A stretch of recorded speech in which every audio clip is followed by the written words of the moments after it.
그리고 여기 666 사탄에서 베리칩을 받지 말라고 그랬어요. 그 666과 함께 따라라는 게 14만 4천 명은 구원을 받은 자로서 하늘에 올라갈 수 있다라는 게 지금 인터넷에 많이 떠들고 있고 요한계시록에 나와 있다고 그러더라고요. 과연 그럴까요? 이 삼라만상에 흐트러져 있는 만큼이나 그 인의 기운은 이루 말할 수 없이 꽉 차 있습니다. 그리고 천에서 분리된 게 지라 이 본체에서 떨어진 모든 인의 기운이 기다리고 있는데 누구는 올라가고 누구는 안 올라가고 하면 천의 기운이 그 본성을 찾아 움직일 것이라 생각하십니까? 천부경에 그려져 있잖아요. 분리되어 있기 때문에 티 없이 말개에 올라간다고. 천이삼, 지이삼, 인이삼은 천일일, 지일이, 인일삼이 기다리고 있기 때문에 하나도 빠짐없이 올라가야 돼요. 14만 4천 명만 올라간다는 것은 벌써 이 윤회 사상이 없는 기독교의 천당과 지옥이 그려놔져 있기 때문인 것입니다. 천당과 지옥, 있다 하면 있고 없다 하면 없어요. 빈물질 차원 저승에는 삼천, 대천, 세계가 있어요. 내가 그러한 교육을 받고 그러한 집착으로 말미암아 내가 그 육신을 먹고 나는 죽으면 지옥 갈 거야 하면 나의 기운은 그 종파가 그려놓은 그 지옥, 그 틀, 그 오간에 갇히게 되는 것이에요. 삼천, 대천 그 모두가 옥이라는 사실을 몰라. 나의 기운은 뭐라고 그랬어요? 레비스티, 이승과 저승을 오갈 때 많이 바뀔 수 있는 것이라고 그랬어요. 한 번의 생으로 인해 나의 업을 살 수 있다면 얼마나 좋을까만 그리 안 돼요. 천장과 기옥을 그려놨기 때문에 14만 4천 명에 들지 않으면 지옥불에 빠질 것이라는 잘못된 그러한 가르침으로 말미암아 우리는 죽음을 두려워하는 것이고 잘못하면 죽어서 지옥 갈 것이라 그 생각에 빠져서 살아가고 있습니다. 자, 이 인간이 60이라는 환갑 동안에 살아가면서 제일 활발히 움직이는 기간이 36년이라고 그랬어요. 그래서 인간이 36살 대가 되는 때가 뭐야? 기성인의 핵심으로서의 사회의 무거운 중책을 짊어지고 나가는 때가 36이라고 하는 것이죠. 6 곱하기 6. 그래서 그 1대 36년, 3대 108년. 그래서 108이라는 108 번뇌가 왜 나왔나? 3대 동안에 108이 왜 나왔나? 왜 번뇌를 해야 되는가? 인기가 인육을 쓰고 인간으로 살아가면서 이 육을 건사시킬 때 필요한 게 육생양이라. 육생양만 앞에 두면은 나는 싸우고 충돌하고 부딪혀 어렵고 힘들고 고통스럽게 살아가고 있지 않습니까? 탐진치가 왜 일어나는가? 왜 하늘에 계신 어버이는 육을 건사시키면서 육생양 앞에 탐진치라는 내 욕심을 주워놓고 탐진치를 왜 없애게 만들어 놨나? 참 견디기 힘들어요. 그렇지만 쓰는 법만 알으면 문제가 되지 않습니다. 쓰는 법을 모르기 때문에 모든 이들이 함께 할 수 없는 것이죠. 그 오욕칠정이라고 얘기를 하는 거예요. 인육만 쓰면 되는 건데 문제는 뭐냐? 내가 인기가 인육을 쓰고 인간으로 살아갈 때 내 생각이 일으킨 집착으로 말미암아 죽으면 그 집착으로 티 없이 맑은 삶을 살아가지 못한다는 것이에요. 인육을 쓰고 살아갈 때는 욕심의 옥에 갇히는 것이고 죽어서는 이 욕심이 불러일으킨 집착으로 나는 본주를 찾아 들어가지 못해 구천을 떠돌게 되는 것이라.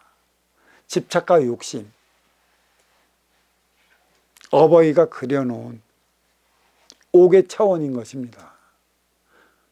가장 좋은 건 인기가 인욕을 주고 인간으로 살아갈 때의 물질욕, 이 육으로 인해 일어나는 탐진치의 사항, 이거를 어떻게 우리는 벗어던질 것인가. 그래서 666의 베르칩은 아마 업그레이드 시대에부터 시작될 것이라. 업그레이드 시대는 컴퓨터가 보편화될 그 무렵이고, 또 모든 육생 물질 문명이 하나도 빠짐없이 이 세상에 다 나왔을 때라고 나는 가르쳤어요. 그게 딱 6이란 말이야. 어떻게 7로 넘어갈 거예요? 7차원의 천기로. 육생살이 인간에서 인생살이 사람으로 어떻게 탈바꿈해 나갈 것이냐고. 이때 필요한 에너지가 정신량이지, 정법이지. 그래서 그 천지 어버이께서는 치우친 사도 만들어 놓고 바른 정도 만들어 놨다. 이 두 개를 인간에게 그랬죠. 착한 선의 기운을 가지고 있는 인간이 너기 때문에 이 사와 정을 잘 조물러 갖고 조화와 균형을 이루어내라. 그럴 때만 7차원으로 갈 수 있는 것이라. 그래 이제는 이게 대변혁의 시기가 왔다라고 그랬어요. 그게 내가 세 번째 맞이하는 업그레이드 시대가 있었다고 그랬어요. 서양의 물질 문명이 동양으로 들어오는 일차적인 때가 언제냐?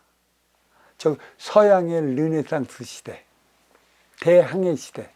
그때 15세기, 16세기 전에 그 물질 문명을 듣고 그 일본 두둑으로 들어왔었지.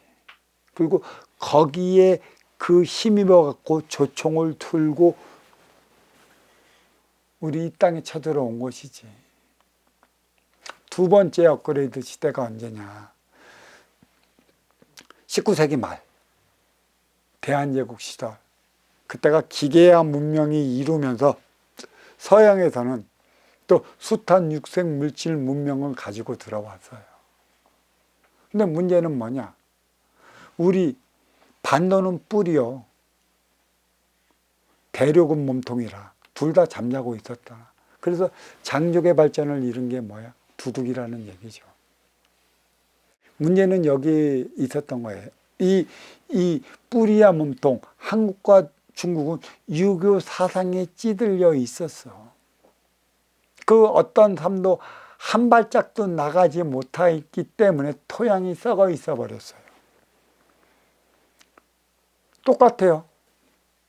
그 이들을 일깨워 주기 위해 뭐가 일어났냐? 뿌리도 파종해야 되고 몸통도 파종해야 되는 것이라 몸통이 파종해서 뿌리를 일깨워주지 못합니다. 지금까지 그러한 법은 하나도 없어. 왜? 몸통이 뿌리를 파종시키기 위해 가져온 게 뭐야? 그게 유교 사상 아니야. 유교 사상으로 말미암아 대려 뿌리는 썩어버렸어요. 일깨워주지 못했다고. 썩어버린 뿌리를 일깨워주기 위해 우리는 이제 어떤 작업을 들어갔어요? 일제감정기가 있었고 동족상쟁 6.25가 있었고 그로 인해 새날의 씨앗 베이비부모가 이 땅으로 보내졌죠. 우리는 잘난 게 하나 없습니다.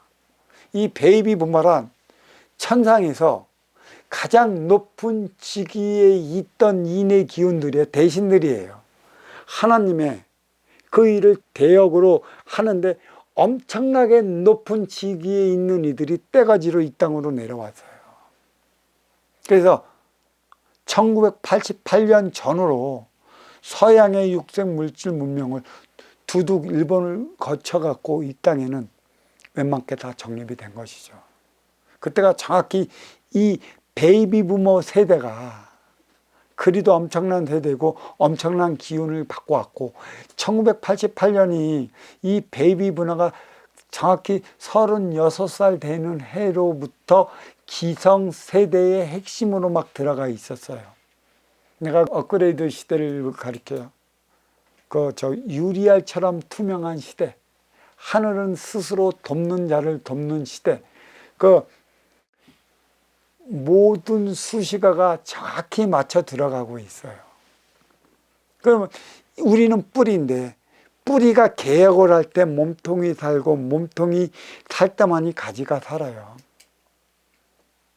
그때 이 땅에 진짜 거룩하게 일을 할 수 있는 세대를 보내줬고, 그 세대 안에 신정, 천자들, 가장 어버이와 가깝게 있는 14만 4천 명의 일할 수 있는 일꾼들이 이 땅으로 보내졌어요.